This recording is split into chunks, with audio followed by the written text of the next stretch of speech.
The gunshot cracked through Club X's VIP room. Kim Ji-sung didn't flinch. He'd heard that sound too many times, but the debtor on his knees jerked like he'd been hit. Min-woo lowered his pistol, smoke still curling from the barrel he'd fired into the ceiling. A warning. Always start with warnings. 48 hours, Jae-sung said in Korean, his voice flat. That's generous. The debtor's head bobbed frantically. At 31, Jae-sung had seen that desperate nod hundreds of times. 3 generations of Kim men had built this empire, and fear was the foundation.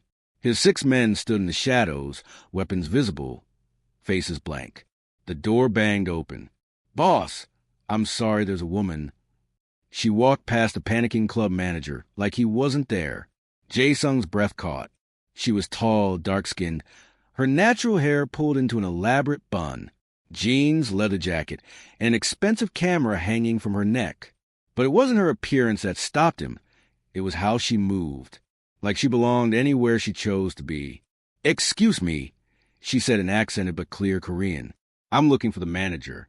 Seoul Metropolitan Magazine sent me to photograph the nightlife scene, and someone said this club. She stopped, really looked around.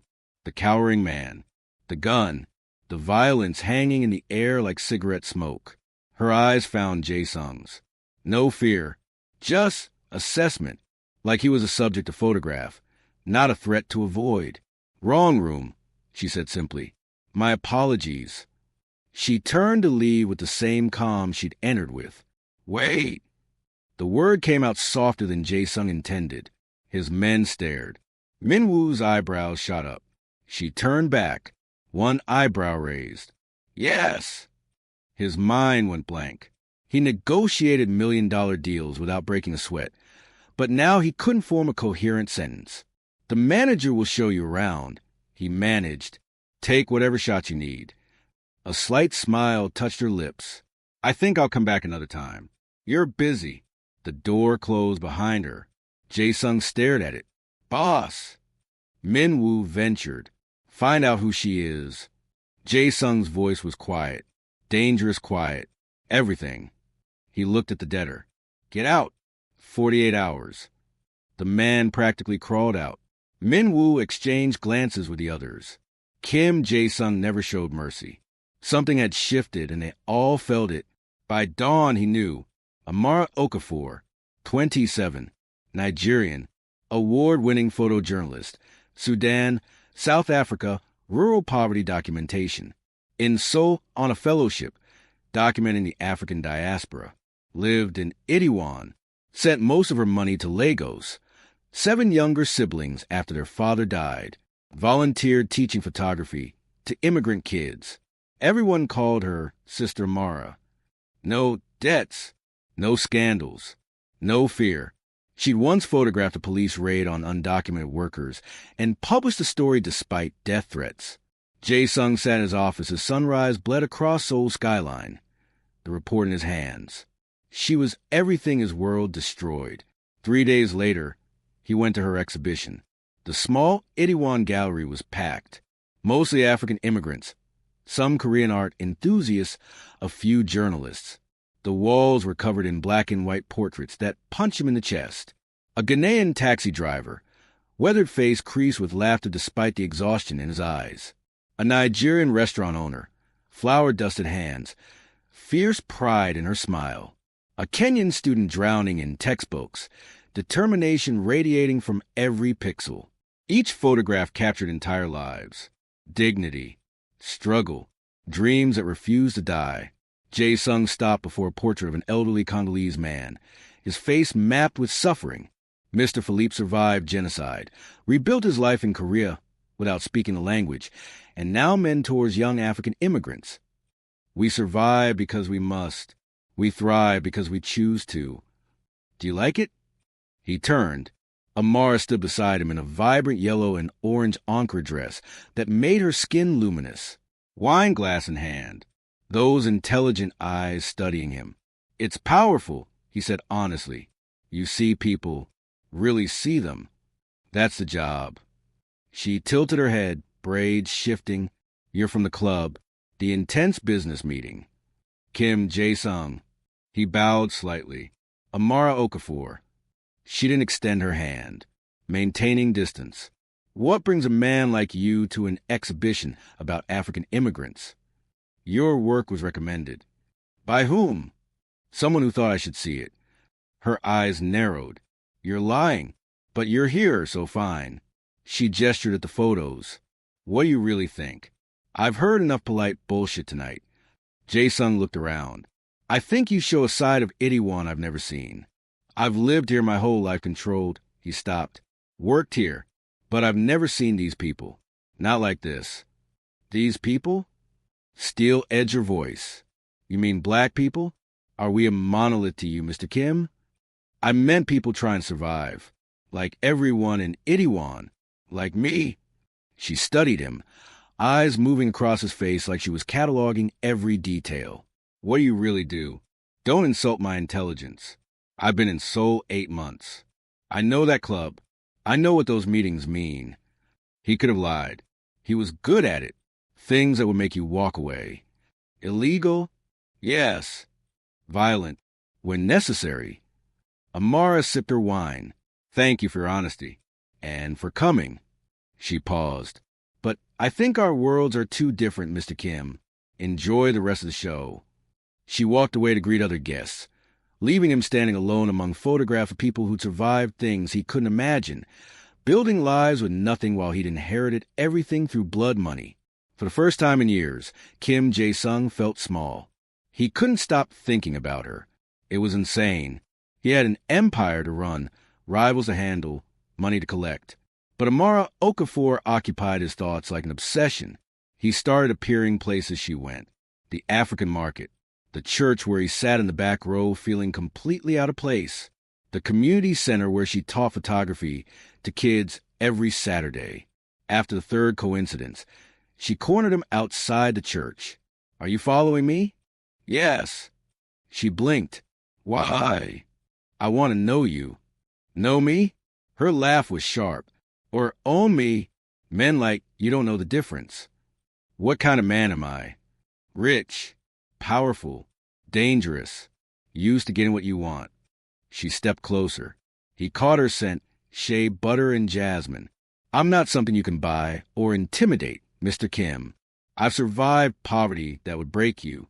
I've photographed warlords in Sudan who make you look like a child playing dress-up. I came here with $300 and a dream. She poked his chest. Hard. So whatever this is, curiosity, boredom, exotic fetish, find someone else. I don't have time for men who confuse power with worth. She walked away. Jae-sung stood there, heart pounding. Every woman he'd known had either feared him or wanted his money. Amara had just told him he was insignificant. He'd never wanted anyone more. The Busan Tigers started moving into itaewon a month later. Brutal. Efficient. They targeted immigrant businesses. Owners who wouldn't risk calling police, wouldn't risk deportation. The Nigerian restaurant Amara frequently got vandalized. Racial slurs spray-painted across the windows. The Ethiopian coffee shop burned. The owner barely escaped. The Ghanaian market was robbed at gunpoint. 3 workers hospitalized. Amara documented everything. Interviewed victims. Wrote articles demanding protection. Making noise. Dangerous noise. Then the Tigers noticed her. Boss! Min Woo's face was grim. The Tigers see the photographer as a problem. They want to discourage her reporting. Jae-sung's glass cracked in his hand. Blood dripped onto his desk. What kind of discouragement? Assault. Maybe worse. Send a message about asking too many questions. No. Deadly quiet. The kind that made men reach for weapons. Put our best on her. 24-hour protection. She never knows they're there. And get me every name involved in this plan. Boss, if we interfere. Anyone who touches her dies. Jae-sung's eyes promised absolute destruction. Make sure the Tigers understand. Despite his protection, the Tigers made their move. 3 men cornered Amara in an alley near her apartment. After a vigil she'd been photographing, they thought she'd be easy. A woman alone, a foreigner. They were wrong. Lagos girls learn early. Defend yourself or become a victim. She pepper-sprayed the first man, kicked the second in the groin hard enough to drop him, and was fighting the third when Jae-sung's men arrived. The fight was brief and brutal. Jae-sung arrived minutes later, driven by panic he hadn't felt since childhood. He found Amara on the curb, breathing hard, camera clutched to her chest. His men were zip-tying the tigers, faces bloody. "Are you hurt?" He knelt in front of her, hands hovering. She looked up. Not fear. Fury. "How did your men get here so fast?" "I've had you protected. For weeks. Without asking me, you would have said no." "Yes." She stood abruptly. "Because I didn't ask for a savior. I don't need protecting like some damsel. I've taken care of myself since I was 15, since my father died, and I became responsible for 7 kids. These men were going to..." He couldn't finish. "I was handling it. Against 3 gang members? Don't tell me to be reasonable." Her voice cracked. For the first time, tears filled her eyes. Not from fear. From frustration. "Do you know what it's like? Being a black woman here? Where people don't take you seriously. Where you work twice as hard for half the respect. And now I'll be known as the woman who needed Kim Jae-sung to save her. That's what they'll say." The truth hit him like a physical blow. She was right. He'd taken her agency, made this about him. "You're right," he said quietly. "I took your choice away. Made this about my need to protect you instead of respecting your strength. I'm sorry." He looked at his men. "Leave us. Take those 3 to the warehouse. Don't touch them. I'll handle it." When they were alone, Jae-sung sat on the curb. After a moment, Amara sat beside him. "Why do you care?" she asked softly. "You don't know me. I know you make children believe their stories matter. I know you send most of your money home, the siblings you never complain about. I know you walked into a room full of armed men without flinching. I know you see people, really see their dignity and worth, in a way I never learned." He looked at her. "And you make me want to be better, which terrifies me, because I don't know if I can be..." Amara stared at Seoul's skyline. "What happens to those men?" He could have lied. "They'll be punished. Severely. Killed. Probably." "Don't." Her hand touched his arm. "Don't kill them because of me. I won't have blood on my hands. Even indirectly. They tried to hurt you. They deserve. They failed. Send them back with a message. Itaewon's immigrants are under your protection. That's more powerful than killing them. And it doesn't put that weight on my soul." Every instinct screamed to make an example, paint the streets red. But she was asking him to be different, to choose mercy. "All right," he heard himself say. "They go back with broken bones and a message. That's my compromise." Amara studied him. "You'd really change because I asked? Go against everything you've known." "I'd do a lot of things if you asked. I'm realizing that about myself." Everything changed after that night. They started having coffee. Always her choice of venue. Always public. Always on her terms. One evening at a pojangmaka, eating tteokbokki and fish cakes, she asked about his life. "My grandfather started this during the Japanese occupation." Jae-sung said, "Resistance fighters who became gangsters after the war. My father expanded it. Family business, passed down like a curse. You never wanted anything else?" "I never thought I could. This is what Kim men do." Amara ate thoughtfully. "In Nigeria, we say, the child who is not embraced by the village will burn it down to feel its warmth. You spent your life burning things. Maybe it's time to build instead." "Build what?" "I only know destruction." "Then learn construction." She smiled, and his heart did something painful. "You have money, power, connections. Imagine what you could do if you use them for good. You're not helpless, Jae-sung. You're choosing this path every day. You could choose differently." Her words haunted him. His mother summoned him to the family compound. She was tiny, barely 5 feet, but the real power behind the Kim organization. His father was the face. She was the brain. "I hear you're spending time with an African woman." "Yes, her name is Amara. Bring her to family dinner. Sunday." His stomach dropped.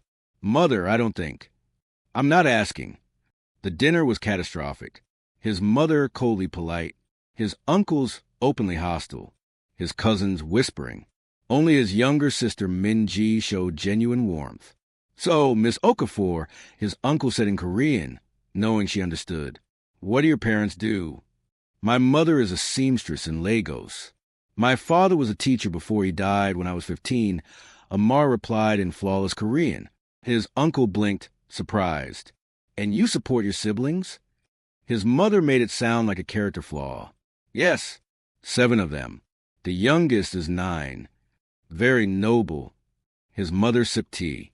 "But surely you understand the Kim family has certain expectations. Standards."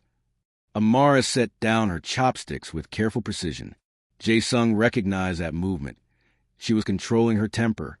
"Mrs. Kim, let me be clear," Amara said pleasantly, eyes sharp as broken glass. "I'm not auditioning for your family. I'm here because your son asked me, and I respect him enough to accept. But I don't need your approval to live my life or continue my relationship with Jae-sung." Silence. No one spoke to Mrs. Kim like that. Ever. "I've survived things that would break everyone here," Amara continued. "Built a career through talent and determination alone. Provided for my family while excelling at my work. I speak 5 languages. Won international awards. Documented wars and suffering and resilience." She stood. "Your standards don't impress me because they're based on bloodlines and money, not character and achievement. So thank you for dinner, but I think we both know I don't belong here. And I'm fine with that." She looked at Jae-sung. "I'll call a taxi." "No need." He stood, heart pounding. "We're both leaving." His mother's face went white. "Jae-sung, sit down." "No, mother." He'd never defied her. Never. Amara's right. Your standards are meaningless. She has more integrity in one finger than this entire family combined, including me, especially me. He took Amara's hand. The first time he'd touched her beyond that moment in the alley, and they walked out. In his car, Amar was quiet, staring at Seoul's lights. "I'm sorry," Jae-sung said. "I should have warned you better." "They're scared." "What?" "Your family. Scared of losing you. Scared you're becoming someone they can't control." She looked at him. "Are you?" "Becoming someone different." "I want to be. You make me want to be." "Then be that person. Not for me. For yourself." Over 6 months, Jae-sung systematically restructured, shut down drug routes, closed illegal gambling, redirected protection money into legitimate investments. His organization resisted. "Boss, we're criminals." Min-woo protested. "This isn't who we are." "Then leave now. No consequences. But if you stay, you adapt." He helped immigrant businesses, legal protection, fair small business loans, connections to legitimate opportunities, establish an education fund for African immigrant children. Amara documented it all through her photography, articles about redemption and transformation. "Why are you doing this?" she asked one night, walking through Itaewon. "Because you were right. I've been burning things my whole life. I want to build something instead. Want to look in the mirror and not hate what I see. What if it costs you everything? Then at least I'll have my soul back." The Busan Tigers, sensing weakness, launched a full assault. They bombed the community center at 3 a.m., attacked the scholarship fund office, vandalized African businesses under his protection. Min-woo came to his office, face grim. "Boss, we need to respond. Full force. This is war." Jae-sung looked at the damage reports. Photos, hospital records, Amara's community, suffering because he'd tried to change. "No," he said, "we don't match their violence. Then we lose everything. We go to the police. Give them everything on the Tigers, every operation, every crime. Expose them completely." Min-woo stared. "Boss, that means exposing our past, our connections. You could go to prison. We all could." "I know, but it's the only way to protect innocent people without becoming monsters." Amara found out and confronted him. "You can't do this," she said, voice shaking. "You'll destroy yourself." The community is being hurt because of me. This is the only way. By sacrificing yourself, going to prison, if necessary. He looked at her, memorizing her face. You taught me some things are more important than power. You taught me about integrity, about doing what's right even when it costs you. This is what that looks like. Tears filled her eyes. I never asked you to destroy yourself. You didn't ask. I chose.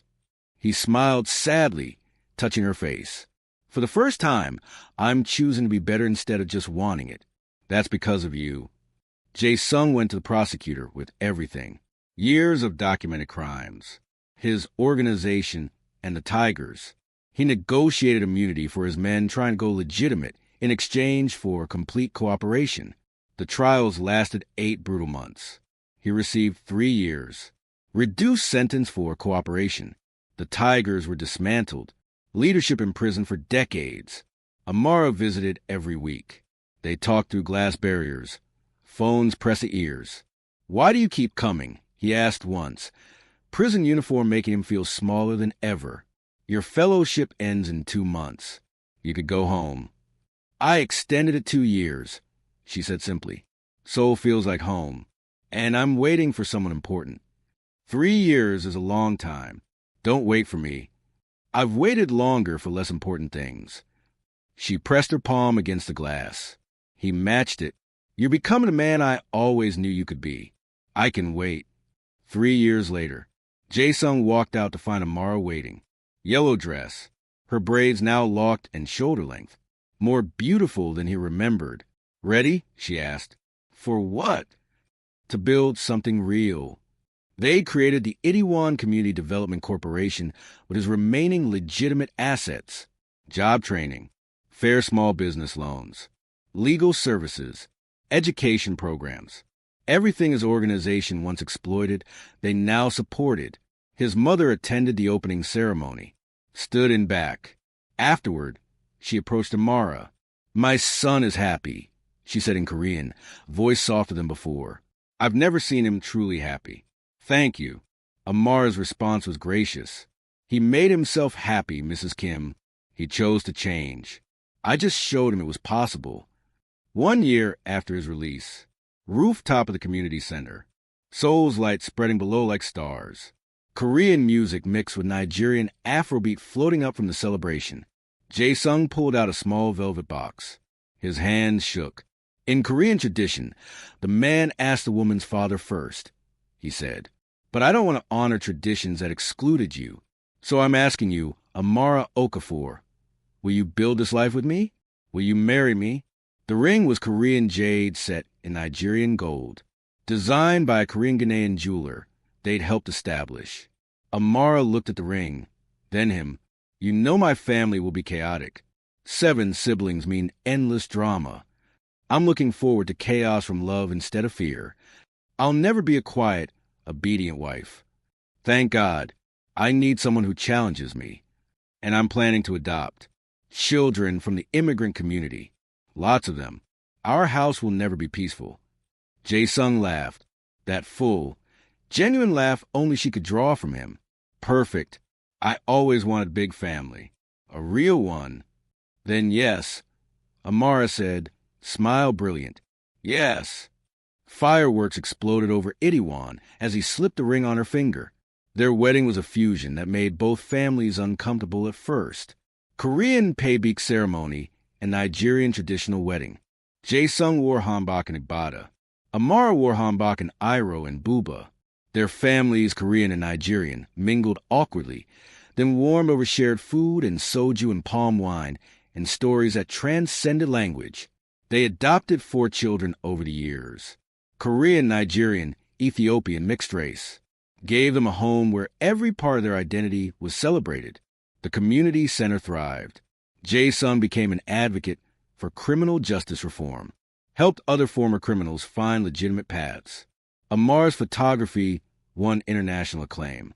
Her project documenting immigrant experience became required university viewing. Every Sunday, they attended the African International Church together. Jae-sung in the front row now, their children beside them, singing in Korean, English, and Igbo. This was redemption. Not perfect, not easy, but real. This was love that didn't excuse a past, but inspired a better future. This was proof that people could change, that choosing differently every day could build something beautiful from ashes.